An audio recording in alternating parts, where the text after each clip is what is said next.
박수종의 뉴스 정면승부. 안녕하십니까, 박수종입니다. 12월 15일 금요일 뉴스 정면승부 시작했습니다. 제가 오늘은 조금 이상한 소리 좀 할까요? 있습니까? 없습니까? 있다는 건 무엇이고 없다는 건 또 무엇입니까? 다른 말로 할까요?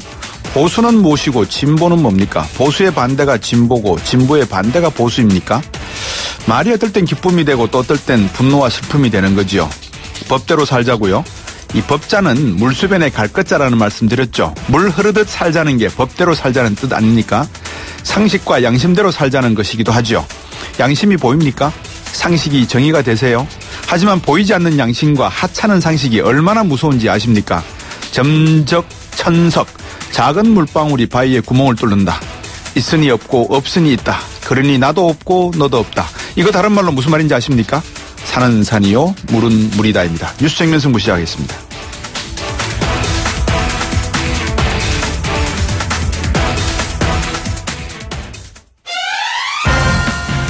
일부에서는 문재인 대통령 지금 국빈 방문 중이죠. 중국. 이 동행 중인 더불어민주당 박정희 의원 연결하겠습니다. 아무래도 중국 현지 같은데요. 어제 한중 정상회담 열렸고요. 한반도 문제 해결 4대 원칙에 합의했다고 전해지고 있습니다. 사드 갈등은 봉합된 건지 또 다소 아직까지 잡음이 있는 것 같은데 이 국빈 방문 중에 어떤 내용들이 논의가 되고 있는지 현지 분위기 한번 들어보겠습니다. 우병우 전 청와대 민정수석이 결국 구속됐죠. 지난번 저들 동상이몽 시간에 우리 박상병 교수께서 구속될 거다 했는데 하나는 맞추시고 하나는 틀렸습니다. 구속 배경과 국정농단 수사의 방향 2부에 검찰 출신 김광삼 변호사와 얘기 나눠보겠습니다. 3부에서는 다스는 누구 겁니까? 이 물음에 답을 해주실 분과 인터뷰하겠습니다. 주식회사 다스에서 이상은 회장의 운전기사로 또 집사로 20년 동안 근무하셨던 분, 직접 본 진실들 김종백 운전기사님입니다. 직접 말씀 한번 들어보겠습니다. 여러분 궁금하신 분 있으시면 문자 주세요. 제가 그러면 김종백 기사님한테 여쭤봐 드릴게요. 다스는 누구 겁니까?에 대한 질문입니다. 곽수정의 뉴스 정면승부 금요일 코너, 오늘은 정치하는 엄마들 시간입니다. 노 키즈 존을 주제로 정치하는 엄마들 대표 장하나 전 의원과 함께 말씀 나눠보겠습니다.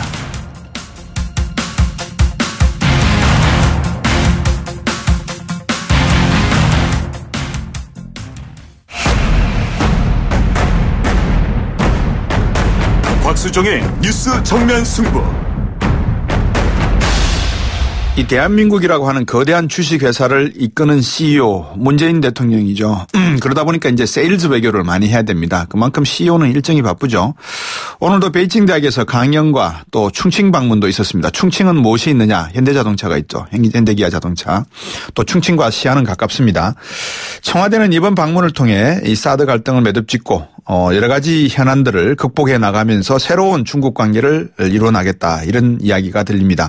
문재인 대통령 중국 국빈 방문 특별 수행원 자격으로 동행 중이죠. 더불어민주당 박정희 의원 전화 연결했습니다. 안녕하십니까? 네, 안녕하세요. 박정희입니다.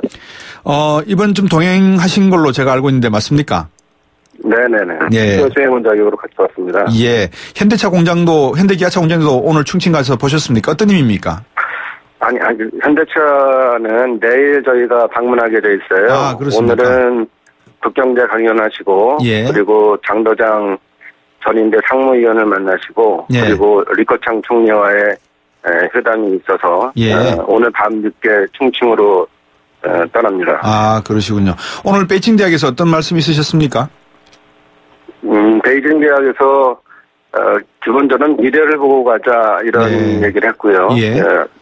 여기 한국 유학생들도 와 있지만 또한 북경대에 많은 인재들이 와 있는데 힘을 합쳐서 앞으로 미래를 개척하는데 앞으로 가자. 또 그리고 북경대라는 곳이 과거에 많은 인재들이 배출됐고, 네. 또 특히나 항일 운동이라든지 아니면 공산당 건립이라든지 네. 이런 부분들에 대한 노력들을 많이 했는데 그런 걸 높이 평가한다. 이런 얘기를 많이 하셨습니다. 네. 그리고 다시 한번 난징 대학살에 대한 과거에 대한 공감, 네. 그리고 같은 양국이 앞으로 노력해서 이런 동북아 평화를 이뤄 나가고, 네. 또 그런 것들은 결국은 사람이 해내는 일이기 때문에 인류 공동체에 대한 목표를 향해서 같이 가자 이런 말씀하셨습니다. 청취자 여러분들께서 기억하실지 모르겠습니다만 1937년 중일전쟁 때 당시 중국 수도가 난징이었습니다. 여기서 일본군이 저지른 대규모 학살 사건이 바로 난징 대학살인데요. 여전히 일본은 여기에 대한 사과라든지 동아시아에서 저질렀던 자기들의 만행에 대해서는 유대인에게 나치가 하던 식의 진실한 사과는 아직 없는 게 중요한 이슈이기도 한 것 같습니다. 제재와 압박 여러 가지 이야기들이 중국 측의 호응을 이끌어지 못했다 이런 지적도 있지만 사드 문제라든지 또 대북 문제 이런 것들에 대한 문재인 대통령의 노력은 어떻게 이해를 하면 되겠습니까? 일단 정상회담을 시도했다는 게 가장 중요한 거고요. 네. 중국 외교의 가장 큰 특징은 표정 외교에 있습니다. 네. 정상이든 어떤 만나면서나 네. 첫 표정이 굉장히 중요한데 네. 시진핑 주석의 표정은 아주 안하고 인자하고 우리 문재인 대통령 신뢰하는 그런 표정을 보였고요. 예. 잘 아시는 것처럼 이 5시간 정도의 같은 시간 공간 내에서 계속 같이 계셨는데 특히나 예정된 시간보다 1시간을 더 미뤄가면서까지의 식사 또 문화 25주년 한중 25주년에 대한 공연도 같이 갔습니다. 이때도 끊임없이 두 분이 말씀을 나누면서 친밀감을 보였다는 게 굉장히 중요합니다. 예. 지금 그 정상회담에 참여했던 청와대 고위 관계자가 어떤 한 분이 회담 점수를 몇 점으로 주십니까? 라는 질문에 한 120점 준다. 이렇게 크게 만족했다고 하는데요. 또 CNN은 리셋 앤 부스트다. 다시 이 한중 관계를 다시 셋업을 했고 또 두 양국 간의 관계를 발전적으로 만드는데 하나의 계기가 됐다. 이렇게 평가를 했다는데 이번 수행한 입장에서 박정희 의원은 솔직하게 정직하게 어떻게 평가하시겠습니까? 점수 평가보다는요. 오늘 장도장 전인데 상무위원장을 만났는데 예.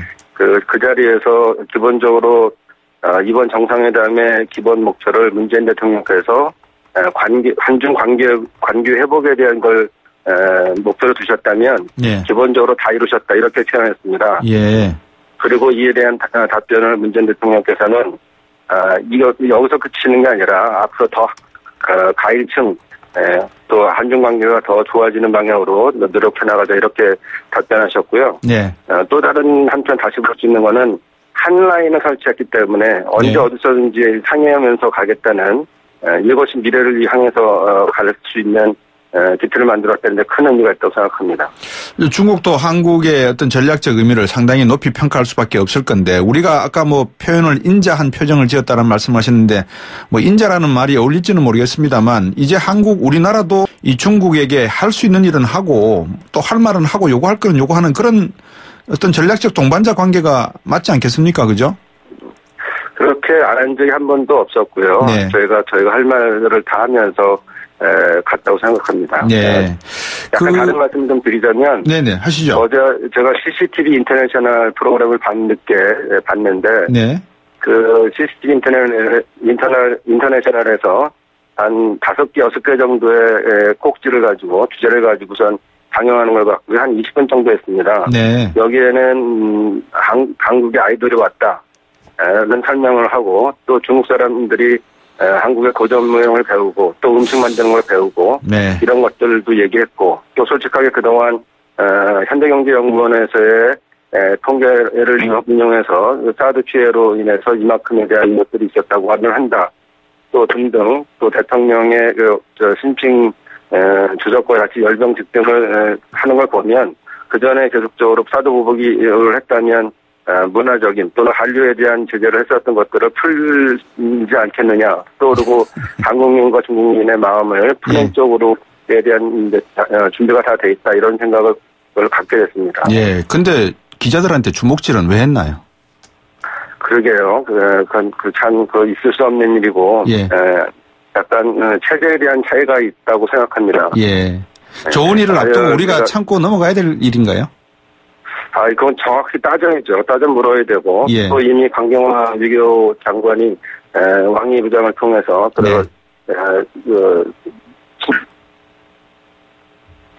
정했고, 그다음에 잘못돼 있으면은 처리를 확실하게 해달라고 이렇게 부탁했고 네. 왕해 부장도 마찬가지로 그걸 했겠습니까? 예. 그래서 지금 어제 1일까지 전속적으로 수사를 하고 그다음에 부족 조치가 있을 거로 생각합니다. 예.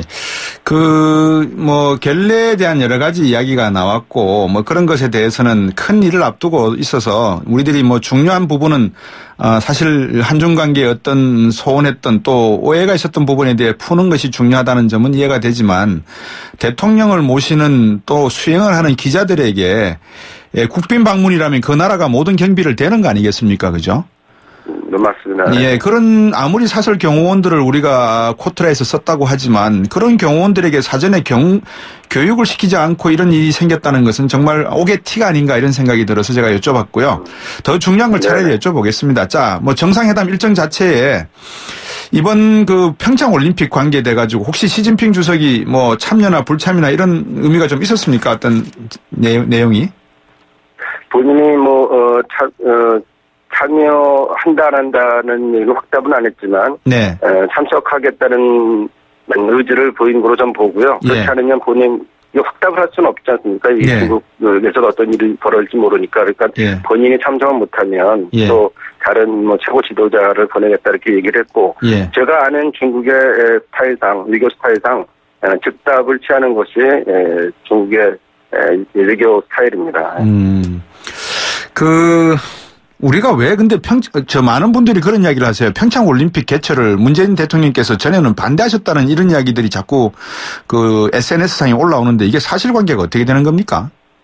그렇지 않죠. 최순실이 농단을 했던 그런 평창 올림픽에 대한 것들은 잘못된 부분은 정확히 짚고 넘어가고 이게 세계적인 축제고 우리나라를 알리는 건데 어떻게 반대할 수가 있겠습니까? 이거를 잘하게 하는 노력을 계속하고 계시고 또 4년 안에 3번의 세계적인 축제가 벌어지지 않습니까? 평창올림픽 그다음에 일본에 하계올림픽이 열리고 또 다시 북경의 동계올림픽이 열리기 때문에 이 동북아에 있어서 굉장히 중요한 문화행사가 열리는 겁니다. 그래서 이것이 다 성공되게 되면 3국이 앞으로 더 협력 체제를 가져가는 데도 도움이 될 거고 하기 때문에 적극적인 지금 제의를 하고 있는 것이죠. 청취자분들이 많이 궁금들 하신 것 같아요. 우리 기자단이 그런 불상사를 당한 거에 대해서 그래서 많은 좀 글들이 올라오고 계신데 우리 박정훈께서 잠깐만 좀 소개를 해주세요. 예를 들면은 어제 일어났던 일에 밖에서 그렇게 소란스럽고 경호 사랑까지 부르고 했음에도 불구하고 왜 우리 측 경호원들은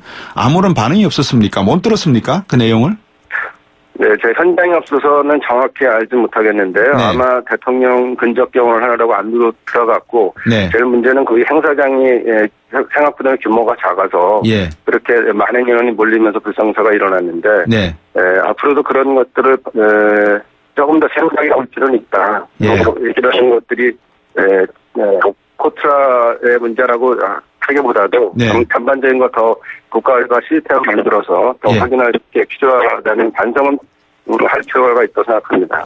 청취자 여러분 지금 박정우 의원과 함께 더불어민주당 박정우 의원과 함께 문재인 대통령 수행하고 계시는데요. 중국 현지에서 지금 연결해서 말씀을 듣고 있는데 현지 연결 상태가 조금 고르지 못한 것 같습니다. 양해해 주시고요.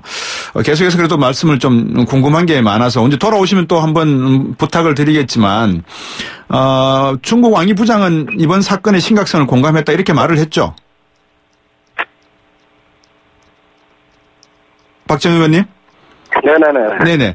중국 쪽에서 왕이 부장이 이번 사태에 대해서 심각성 이거는 이해를 하겠다 또 노력을 하겠다 이렇게 이야기는 한 걸로 알고 있습니다. 맞죠? 네, 아까 말씀드렸던 것처럼 이례적으로 밤샘 조사를 했고 빨리 조치가 있을 거라고 생각하고 있습니다. 이게 만약에 박근혜 정부가 이런 일이 났었다 그러면 과연 어떤 일이 있었을까라고 또 반대편에서 이야기하시는 분들이 계시더라고요. 그래서 물론 또 난리가 났겠죠.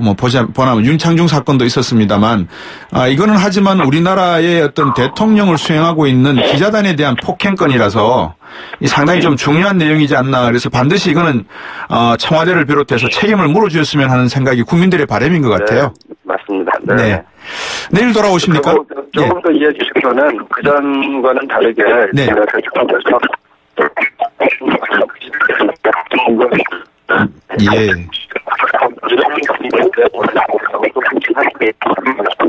예, 알겠습니다. 자, 다음에 내일 돌아오신다니까 오시면 제가 다시 한번 스튜디오에 모시든지 연결해서 한번 말씀 나누도록 하겠습니다. 연결 상태가 고르지 않은 점 청취자 여러분들에게 사과 말씀드리고 박정우 의원께 감사드리겠습니다. 고맙습니다. 네, 감사합니다. 네, 더불어민주당 박정우 의원이었습니다.